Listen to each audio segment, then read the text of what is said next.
Okay, cool. I haven't streamed in a long while, so I'm just trying it out again.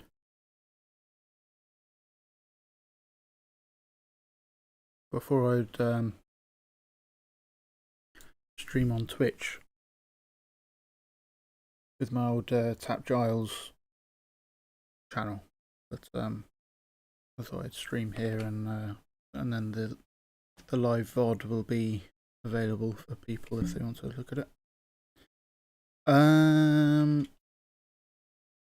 Okay.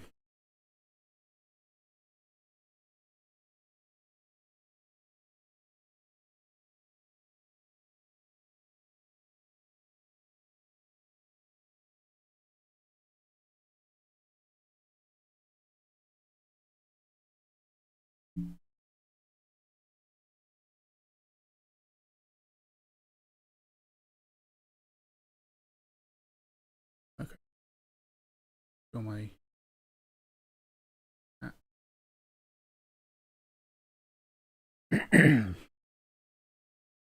okay, I'm going to do a rewrite first, which is 5 minutes of writing non-stop.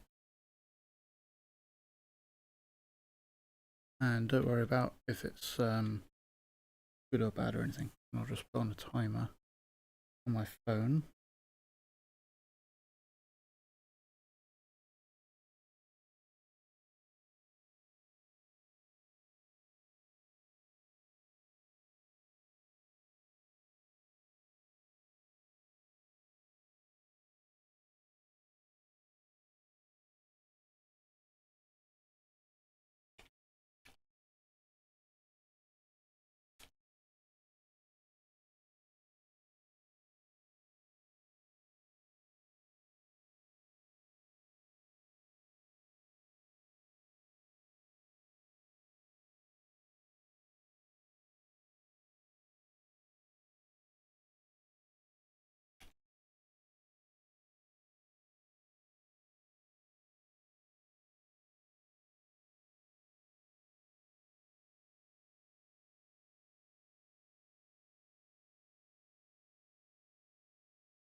Anyway, my timer didn't go off, so I'll just stop. I'm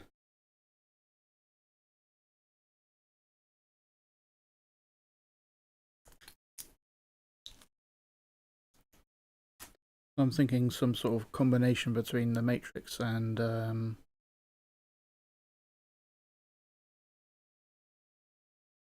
another show, which would be spoilers, so I'm not going to go.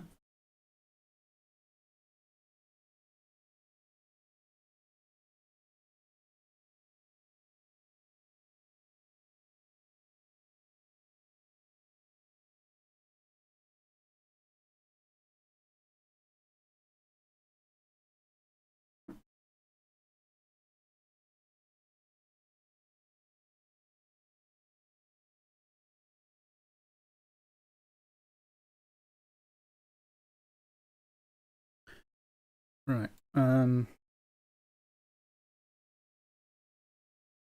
So this is. I'm going to do some feedback. This was for someone that said it would be okay forever ago. But I don't have any others lined up, so I'm just going to do that.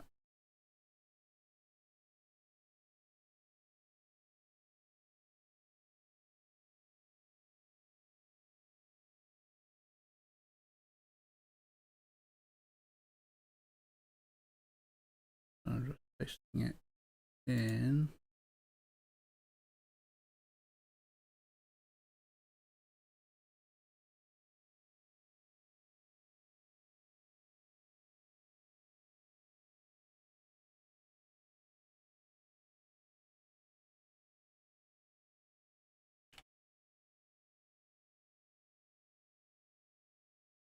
And that's looking.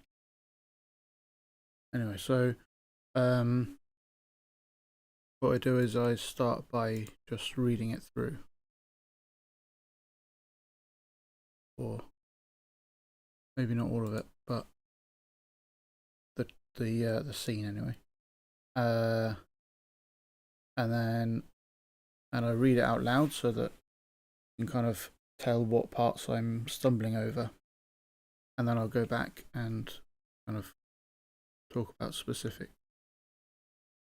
bits of feedback and that.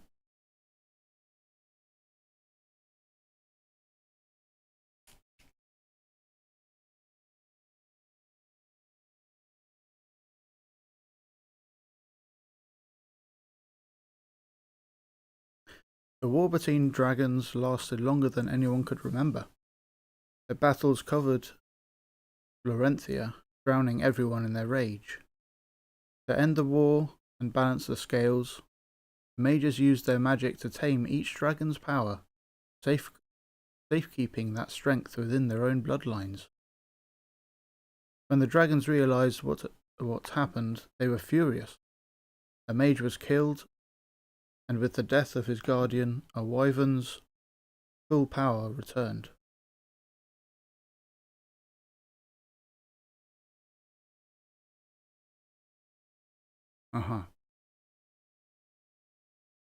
The mages knew they had to flee, far away where the dragons could not follow. So they opened portals to a place called Earth, and sealed each gate behind them, never to be seen again. The mages were gone, but the war was won.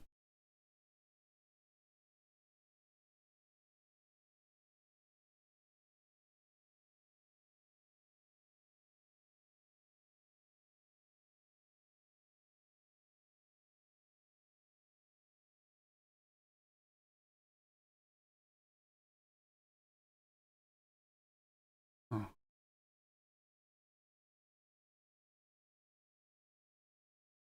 okay. Daddy, you're telling it wrong. His 6-year-old rolls her eyes. Please, people don't keep dragons safe. Dragons keep people safe. Oh, really? Well, if dragons keep people safe, then what does daddies do? He thinks about it before deciding. Daddies get ice cream. He laughs heartily. All right, little guardian, let's fly.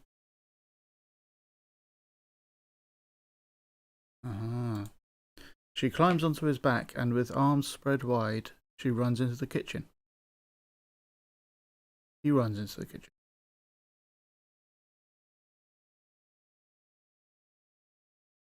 The stomach turns and the world swirls. Haven keeps running. Haven keeps running, but her father is gone. Okay, I'm going to slow down. I'm going to give some feedback as I go because I'm getting a bit confused, and it will help me figure out what's going on. Okay, back at the top. Okay, so I'm going to write down what I learned. So there's a dragon war with only dragons.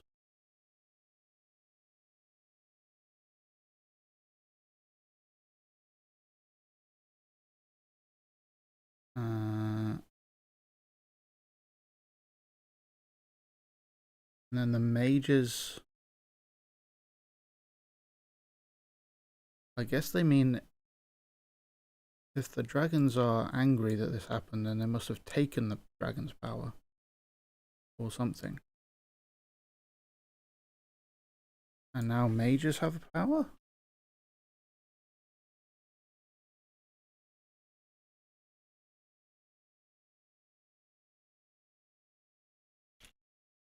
Maybe.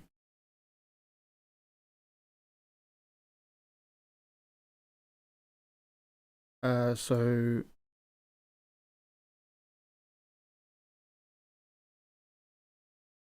okay, so then they started killing mages so that the dragon, which is now called a wyvern, gets the power back.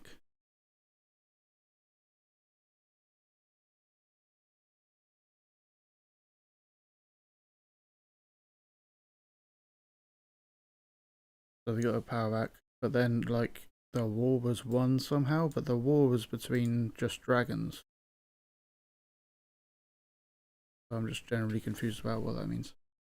But then the 6-year-old thinks that this means people were keeping dragons safe, but I didn't really get that. Dragons keep people safe.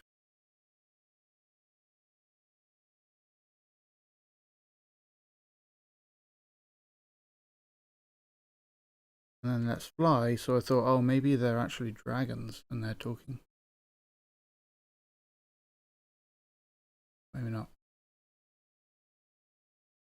She climbs onto his back with his arms spread wide. And he runs it. I'm guessing this is her spreading her arms wide, but I got a bit confused about that. Just arms wide.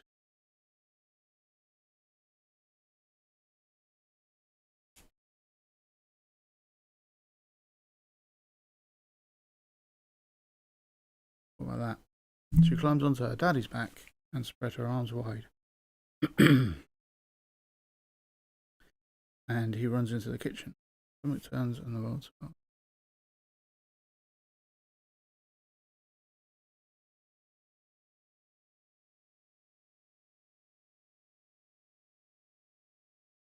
Oh, so I think Haven is meant to be her name. Haven keeps running, but her father is gone. So I think actually this whole thing might be some sort of fever dream.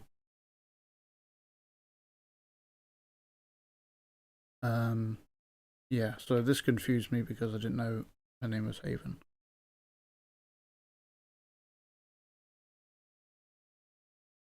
And it because it's saying that she keeps running, but she wasn't running in the first place, so she couldn't continue running. So if you do it this other way round, like her father disappears, but then she starts running.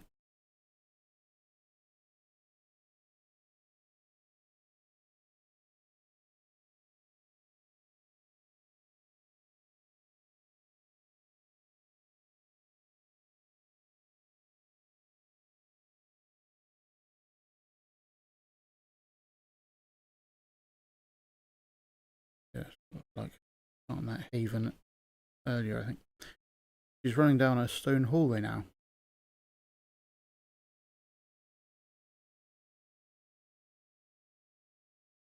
There's an eerie feeling that drains away the joy from the memory of her father.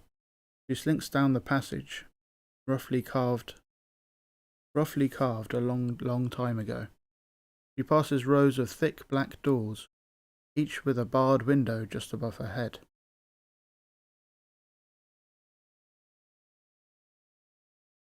Haven knows why she is here. She calls her back again and again. Haven stops in front of the room and peeks up through the window into the ancient cell to see her.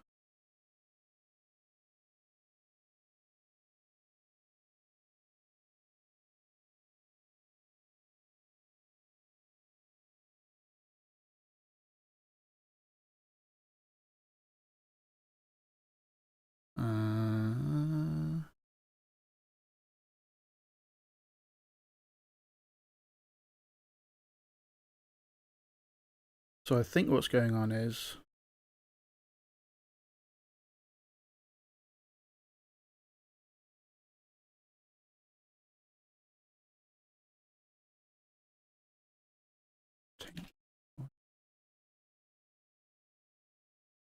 oh.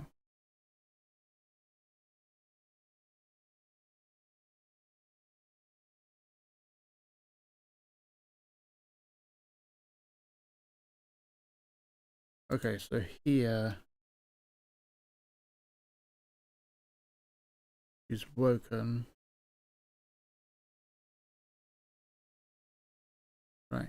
This is still part of some sort of dream. So there was a memory here. It turns into a dream. There's the eerie feeling.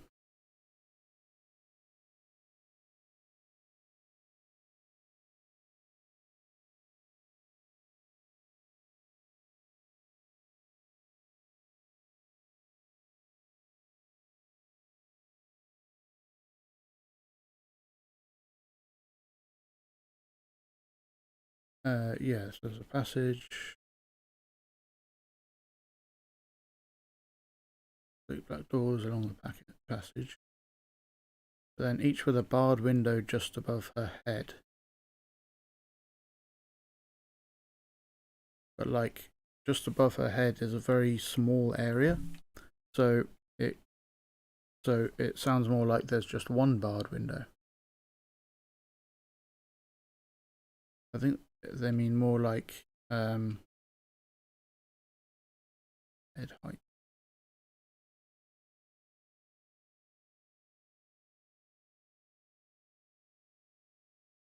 So she's still short, I think. And there's like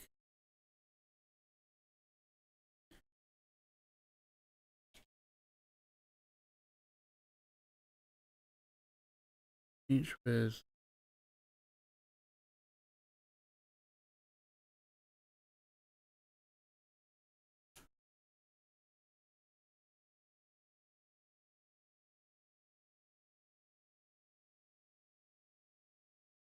who knows why she's here. She. So that could be Haven or someone else. I think it might be someone else. Like someone else is calling her into this dream or something weird.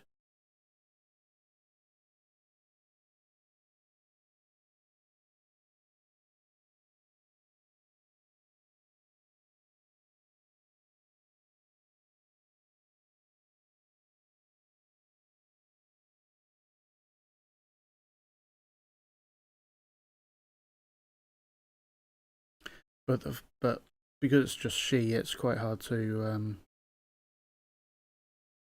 understand.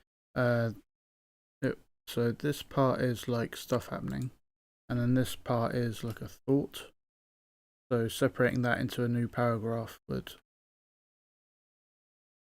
help the reader kind of chunk it into contained parts. And this is stuff happening again. I'm just going to change this for the witch or something.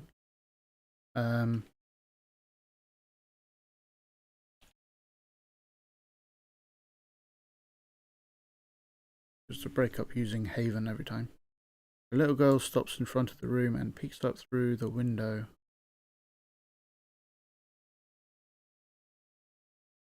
So which room? Oh.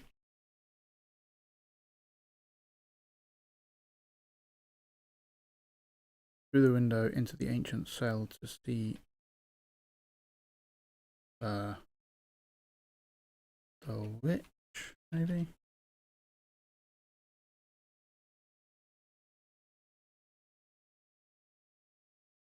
Haven? The familiar voice asks.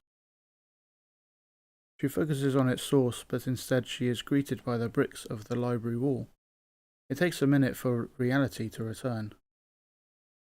She peels herself off her history book and rubs the sleep from her eyes.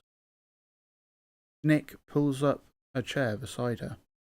The dream has made her jumpy, so instead of answering his good morning, Haven pushes the drool-covered book to the floor. It echoes in the quiet library.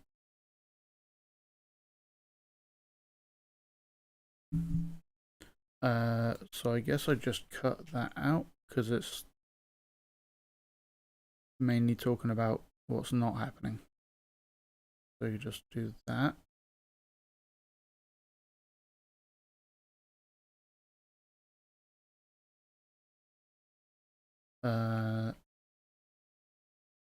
And the familiar voice could be like this person, but it's not, I don't think. I think it's Nick.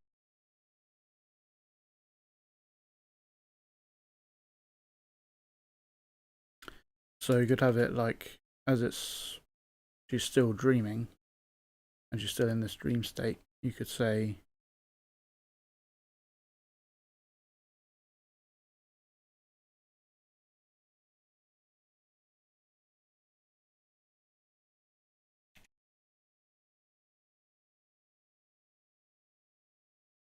something like that. That's still kind of weird and nebulous, but we know whose voice it is because she knows whose voice it is as well. Sorry for waking you up, Nick chuckles. Don't you have to return?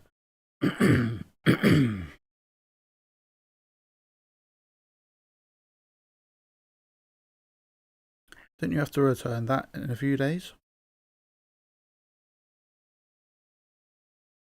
Technically, she answers, wiping at the pages with her sleeve. But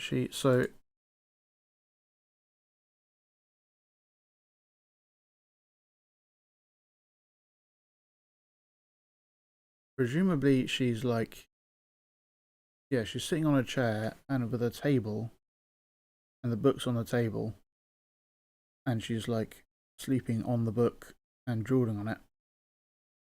And then she pushes it to the floor and that echoes, so it kind of seems like dropped it to the floor.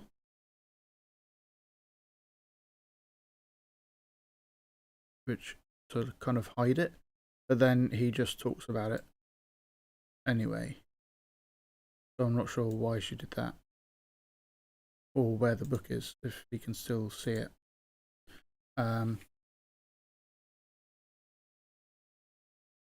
Technically, she answers, wiping at the pages with a sleeve. He laughs, his green eyes disappearing into a squint. Then you might want to find another pillow. No, too comfortable.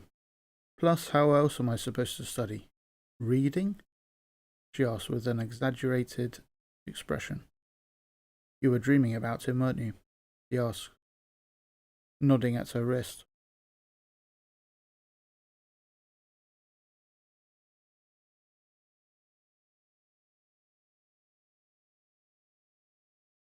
Haven looks down where she has been absent-mindedly rubbing her thumb across the burn that curls around her wrist. She thinks back to when the burn appeared. The intense pain and the flash of a blue dragon like in his stories. When she saw her, Avon had known that it couldn't be good. Then he didn't answer his phone. He never would again.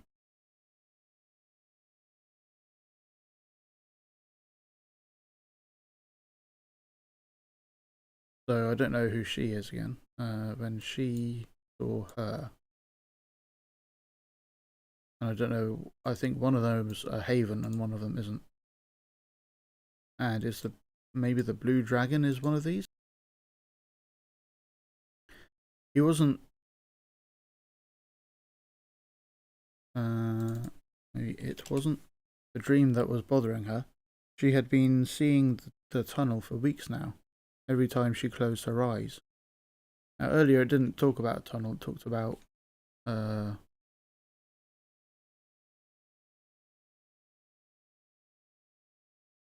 passage.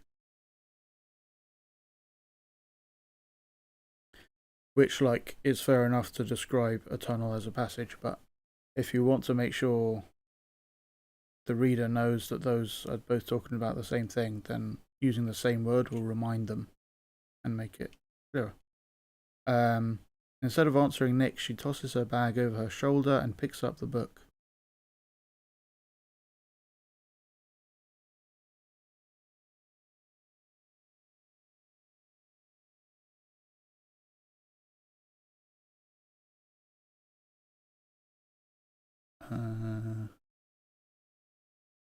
Oh, right, yeah. So again, this is talking about what's not happening.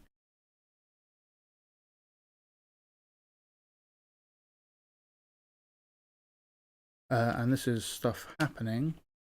This is like internal commentary on what she's thinking. So, yeah, new paragraph is a good idea as well. The bell's about to ring. Haven, he starts, but is interrupted by the bell. She points at the speaker like, I told you so, then folds into the crowded hallway. She weaves her way through to her history class. As she reaches for the door handle, another hand grabs it at the same time. He gasps.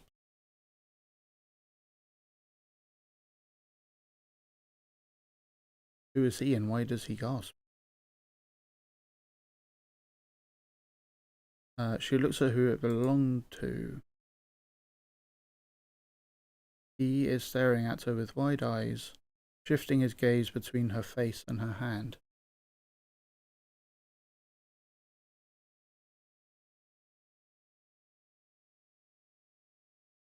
Oh, okay. So actually they both grab it at the same time. Grabs it at the same time. But I thought she was just going to reach but hadn't got to the door handle, because as she reaches, so she hasn't actually got the door handle yet. So I guess something more like oh,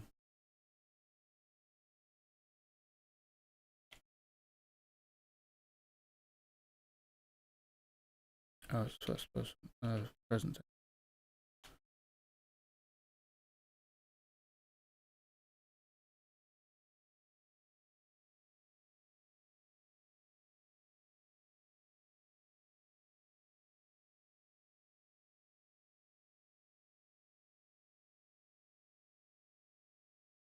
It's really hard to write that. I'm not sure how to write that in a nice way. It's because like it's a thing that happens on TV or something, but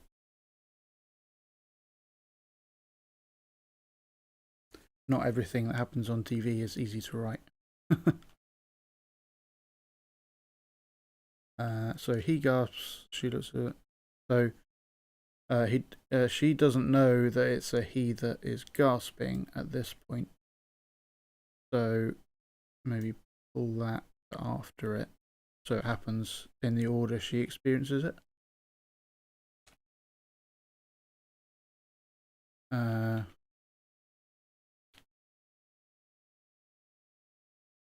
So description of boy.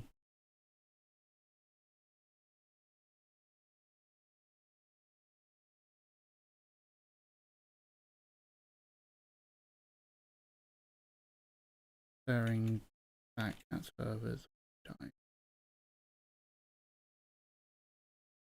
I'd probably just hold on that because then it's a nice clear like image.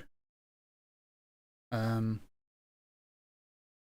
one of you actually or are one of you going to actually open it? The classmate asked.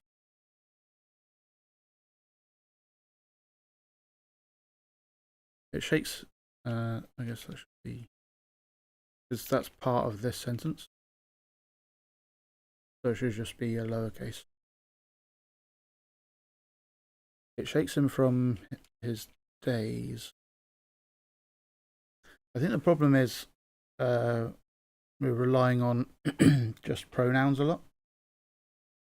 So just him and she and her and things without talking about a character at all. It's just like super nebulous if it's just they're known by just a pronoun.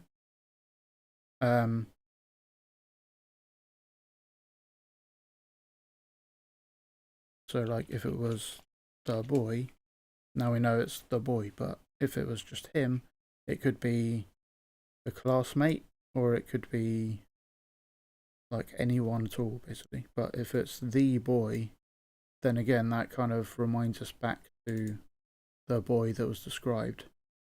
Things like that. Let's go back up here.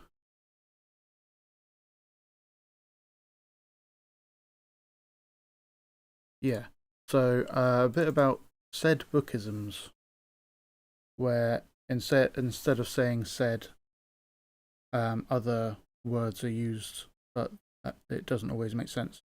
So, if Nick is chuckling, then he can't be speaking because that's like a whole different thing. You can't really say words while you're chuckling. You can do one or the other. So it would be more like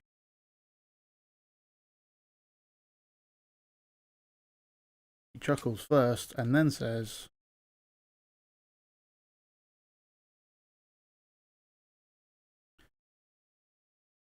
"Sorry for waking you up. Don't you have to return that in a few days?" And then that kind of works. Because we're still getting the chuckle, and that's still kind of colouring how we imagine this to sound, because Nick is kind of chuckling as he says it. Whereas if you put chuckles after it, now we're just hearing that just spoken normally, and then imagining the chuckle, but the chuckle was kind of meant to be over it or something. But he's still saying this, he's not chuckling words.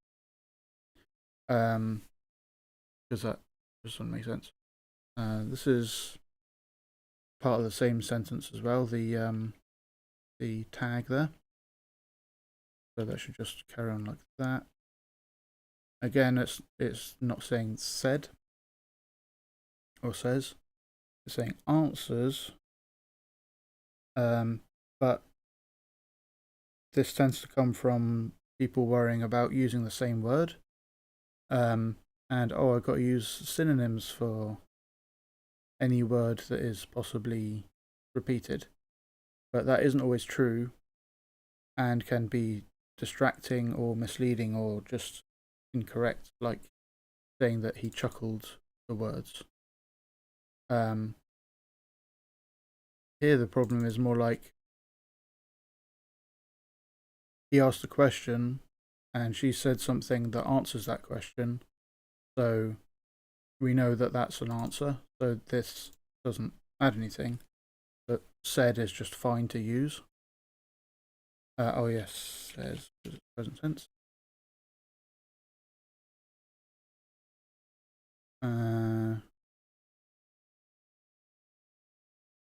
She can be she says as well, and is carrying on the sentence, so lowercase.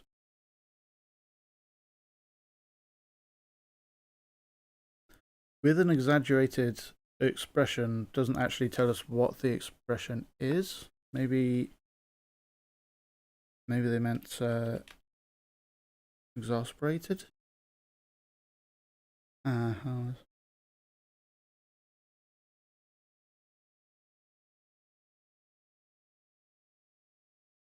I'm kind of imagining her with a wry smile, like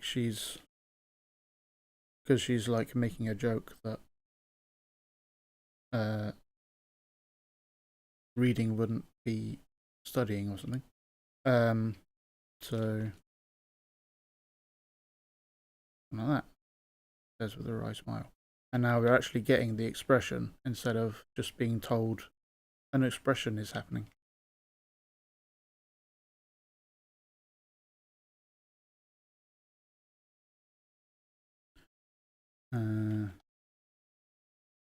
And again, same thing. You don't know, like, have to only use says or said, but to demonstrate the thing.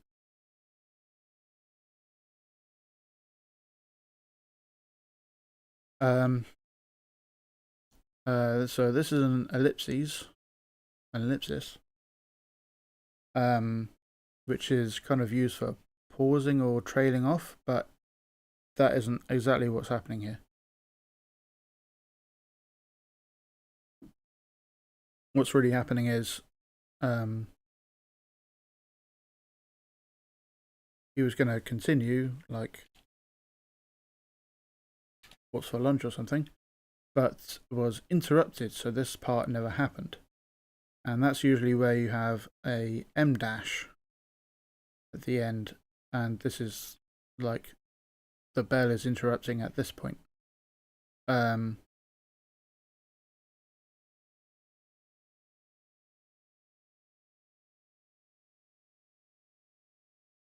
Yeah, so maybe then just even and then talk about the bell.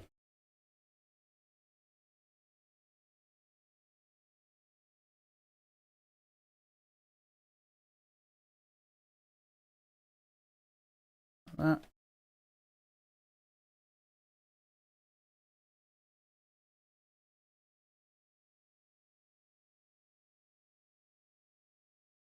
Yeah.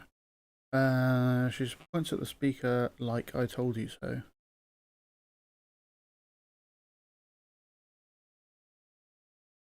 So, yeah, but we don't actually know what that looks like. So, it's tough, but some of these things can be really tricky to convey properly. Like you might have a very clear vision of what pointing at a speaker like I told you so looks like, but actually writing that might be really hard. So when that happens, try to take a step back and think about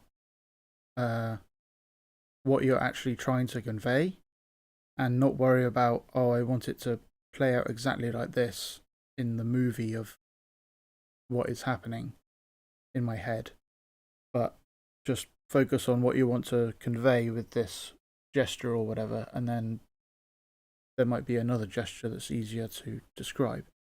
So, for example,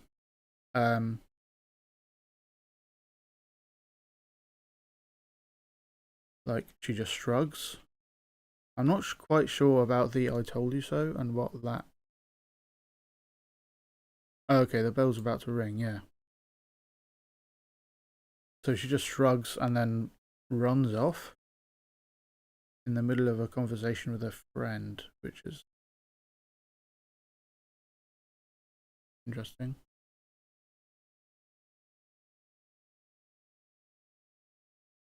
Hmm. Um,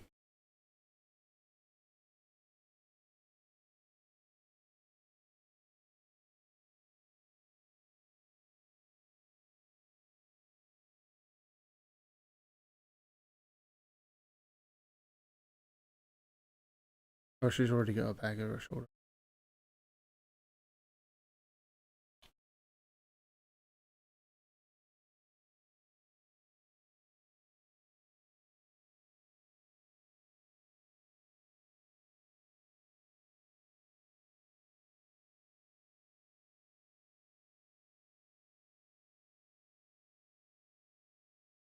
Yeah.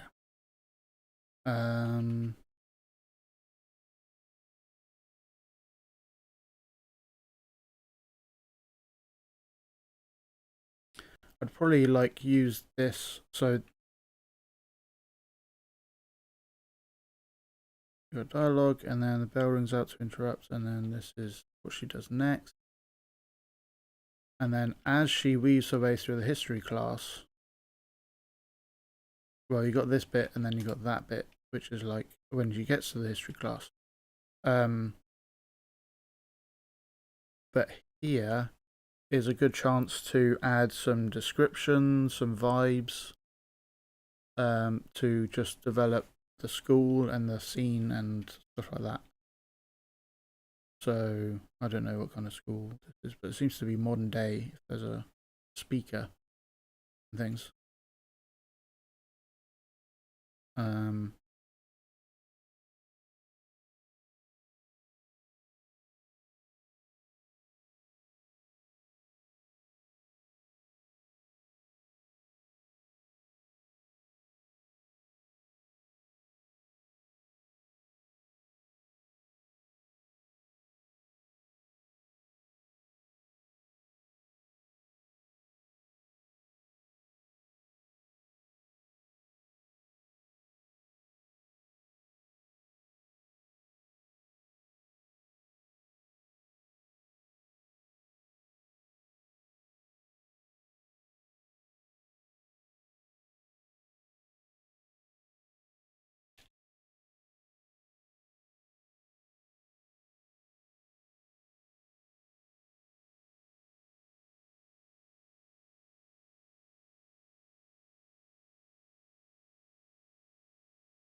uh,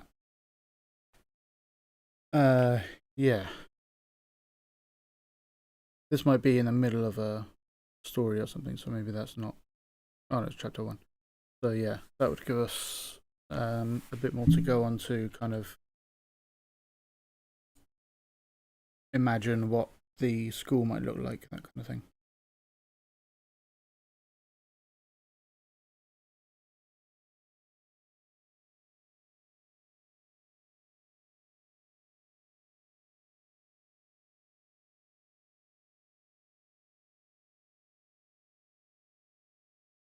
Yeah, read a bit more.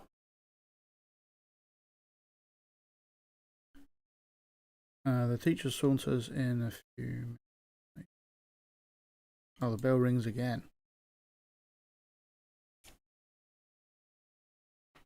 It shakes the boy from his daze, and everyone files in as the bell rings. The teacher saunters in a few minutes later. She begins teaching as she walks up to the front of the class, but Haven doesn't hear anything she says. Again, more like description would be good, because it's hard to like envision the scene itself. Um, it kind of feels like nothing is actually real apart from the character, but then we don't feel like we are there with her. We're just like inside her head, and she has no awareness of anything outside. Um, they call this like talking heads or a white room. She's just like a floating head in a white room, and we can't really see anything beyond it. Her arm itches and stings, and her stomach has gone queasy. Uh,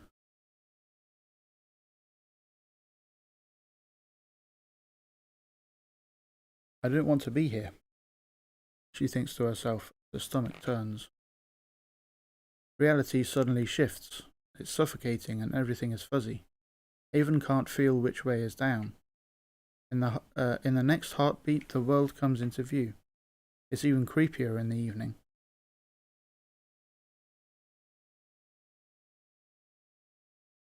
What?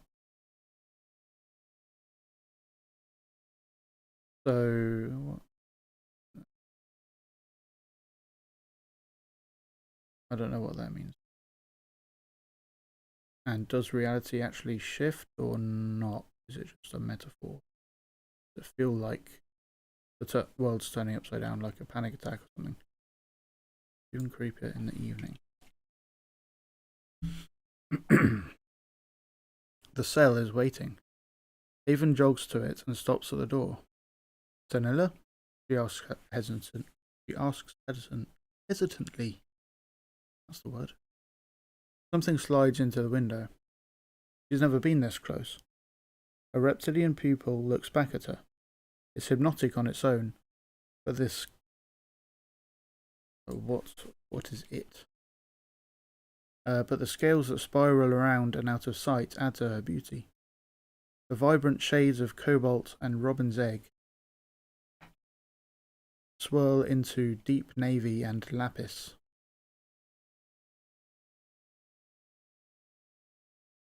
Well, I know what deep navy is. That might be light blue. That might be green or something. And that might be another blue. But, yeah, it feels like a bit thesaurus-y. The things, with the colours. So it's a little hard to actually imagine, because you're trying to figure out what these terms mean, unless you're already really familiar with these terms. Haven tries the door handle, but her hand slips off like butter. Please, you must come free me, the dragon begs.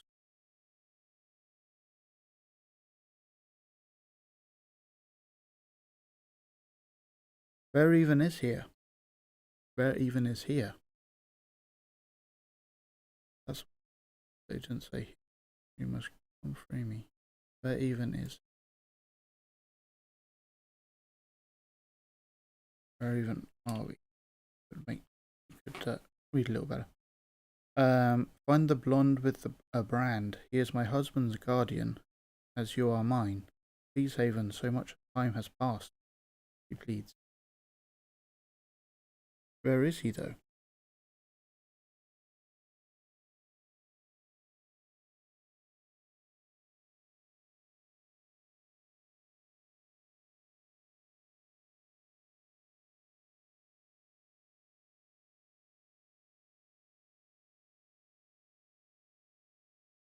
Where is he, though? Haven starts to ask more information. Who is he? Vanilla opens her mouth to answer, but Haven fades away. Where is he now? Miss Horn asks. Well, Napoleon is dead, so he's in the ground. As for who he was, I was just getting started. Page 87, please. She continues to teach Haven's outburst. Forgotten. So,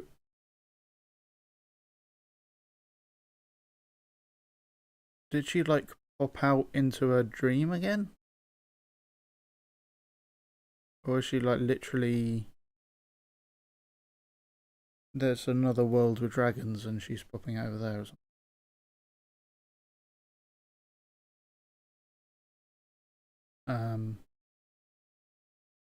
Yeah, I think maybe.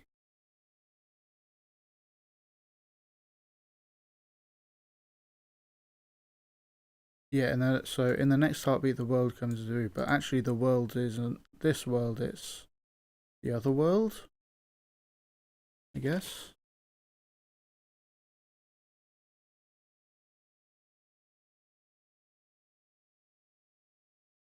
Hmm. Maybe some. I feel like something clearer could be used to so that the reader knows what's going on. Um. So if you imagine like.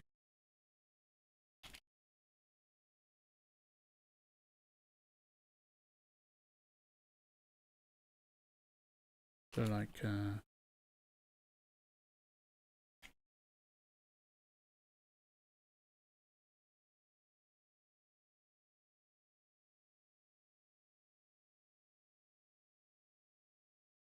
That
kind of thing.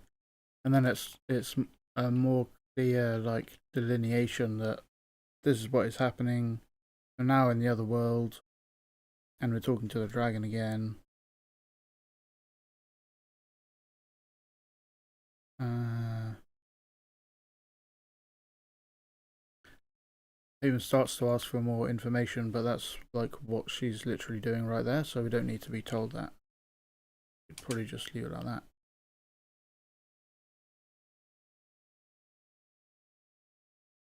Haven fades away, but from Haven's point of view, she's not fading away. That other world is fading away. So maybe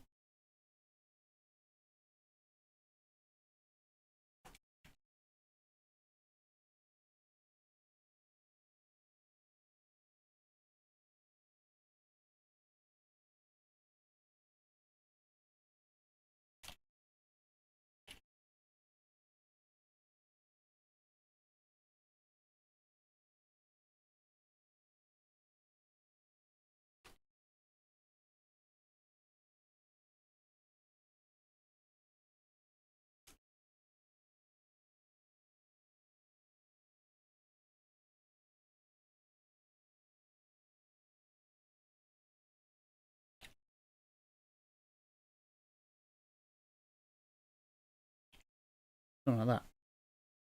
And then yeah, so it's really clear because she reacts to it as well. It helps kind of sell what is happening rather than just she's kind of bouncing between them easily with no clear cutoff, and that will help us kind of get to grips with this idea. Something like that. Anyway, I think I'll stop streaming there. Check out the other.